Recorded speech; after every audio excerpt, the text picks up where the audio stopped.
Salut à tous, bienvenue dans cette nouvelle vidéo. On va parler du dossier Lionel Messi, du mercato, du banc du Paris Saint-Germain, des dirigeants, de l'avenir un petit peu. On va parler d'abord du dossier Lionel Messi, alors que son avenir au Paris Saint-Germain est très incertain.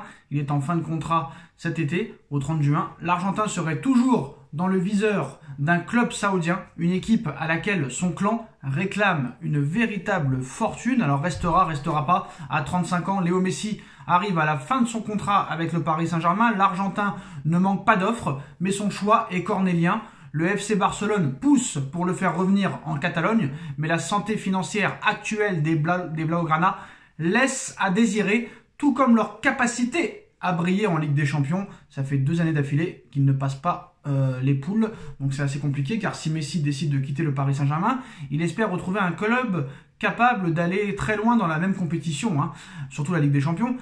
C'est là que Paris a ses chances, puisque aucun autre favori qui participe à la Ligue des Champions ne s'est manifesté pour lui. Alors aujourd'hui, Messi a donc le choix entre rester au Paris Saint-Germain ou aller tenter l'aventure dans un championnat exotique comme la MLS, mais aussi comme d'autres pays. Voilà, ce n'est pas tout, alors que la presse argentine indiquait récemment que la Pulga allait se rendre en Arabie Saoudite lors de la prochaine trêve internationale qui arrive dans quelques semaines, dans le cadre d'une opération de sponsoring. El Chiguerinto TV a lâché une petite bombe. L'histoire ne serait pas terminée entre le clan Messi et la formation d'Al Hilal. Donc, pour rappel, le club saoudien est prêt à proposer une véritable fortune à Lionel Messi pour signer. Le club saoudien serait prêt à offrir à Messi un contrat annuel de 300 millions d'euros par an pour le faire venir dans le Golfe et répondre ainsi à la signature de CR7 qui touche à l'heure actuelle 200 millions d'euros à Al Nasser. Mais Lionel Messi et son clan, et son père qui est son agent, se montrent très gourmands puisqu'ils réclameraient pas moins de 600 millions d'euros par an à Al Hilal. Le média espagnol ne précise pas toutefois les modalités contractuelles et la répartition financière concernant la demande du clan Messi. Mais voilà, la condition est que déjà, il veut toucher plus que Cristiano Ronaldo, qui touche 200 millions d'euros par an. C'est pour ça que Al Hilal a proposé 300 millions d'euros. Mais non, ce n'est pas assez pour le clan Messi qui veut le double. Le double pour jouer là-bas. 600 millions d'euros par an, si Al Hilal propose ça, c'est vrai que là, ça va être dur à refuser pour le clan Messi. 600 millions d'euros par an, je crois que tu deviens l'un des personnalités les plus riches de l'histoire là. Très clairement, parce que là, tu toucherais le triple de Ronaldo, qui est déjà le sportif le mieux payé au monde. Là, ce serait complètement incroyable. Là, tu toucherais plus que les LeBron James, etc., que les Tiger Woods, mais encore en triple. Ce serait complètement incroyable. Bon, Messi propose peut-être aussi de rester à Paris pour préparer un petit peu la Copa América. Et comme Paris, c'est des incompétents, eux ne seraient pas contre le garder, parce qu'on sait très bien que Messi, c'est un peu comme Mickey à Disneyland, ça fait vendre. Ça, ils le savent très bien. Le problème, c'est que si tu ne le laisses pas partir, si tu gardes Ramos et Messi, tu ne pourras pas recruter l'été prochain, ou presque rien. Donc maintenant, il faut prendre une décision. Moi, mon avis, il est clair, il faut s'en séparer. Même si ça a été le meilleur joueur de l'histoire, très clairement, au Paris Saint-Germain, ça doit se terminer. Ça doit s'arrêter. Le PSG a besoin de reconstruire une équipe. Sauf que c'est peut-être pas l'avis des dirigeants, qui apparemment n'ont envie de rien changer. Donc très clairement, voilà. Moi, mon choix, ce serait de s'en séparer. Moi, je ne renouvellerai pas Messi, je ne le prolongerai pas. Très clairement. 40 millions d'euros par an, c'est énormissime. Tu as la plus grande masse salariale juste derrière Chelsea, c'est très compliqué. Donc Messi, pour moi, il faut s'en séparer. Très clairement. Après, c'est sûr, tu aurais une mauvaise réputation. Tu n'as pas renouvelé le plus grand joueur de l'histoire. Mais regardez, Manchester, ils l'ont fait avec Ronaldo. Donc pourquoi Paris ne pourrait pas le faire? Après, c'est vrai que Ronaldo avait une grande histoire d'amour avec Manchester United, vu que c'est là-bas qu'il s'est révélé. Mais là, très clairement, entre Paris et Messi, c'est pas vraiment une grande histoire d'amour, vu que Messi s'en tape complètement du Paris Saint-Germain. Il est venu pour préparer sa Coupe du Monde, il est venu pour prendre son chèque. Et quand le Barça l'a viré, il n'y a que le PSG qui pouvait très clairement lui proposer un projet en Europe. C'est pour ça qu'il a choisi le Paris Saint-Germain. Si d'autres clubs lui auraient proposé, ça ne m'aurait pas étonné que Messi aille dans ces autres clubs-là. Il n'y avait que le PSG qui pouvait payer son salaire quand le Barça l'a dégagé. Alors maintenant, en ce qui concerne les autres infos mercato, le PSG prépare déjà ses pions pour le prochain mercato estival.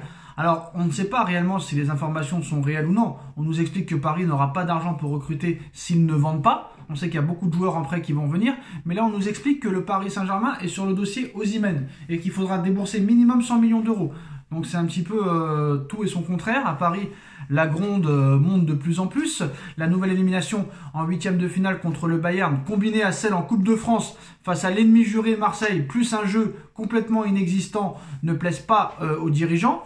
Et ces derniers demandent des changements importants, surtout les supporters, dans les comportements, mais aussi dans l'effectif. Ramos ou encore Léo Messi pourraient quitter le navire en fin de saison.